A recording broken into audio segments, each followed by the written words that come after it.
How to export progress in the Encode app. So let's get started. First of all, open the Encode application, just like this. After opening it, you will find something like this on your home screen.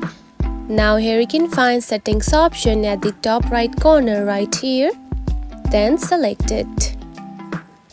Then keep on scrolling just like this, and here you can find export progress right here.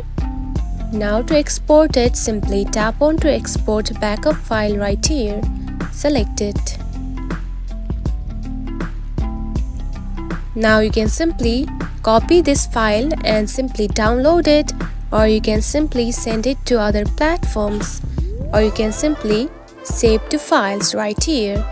Now simply choose one of these and your progress will be exported onto your mobile phone.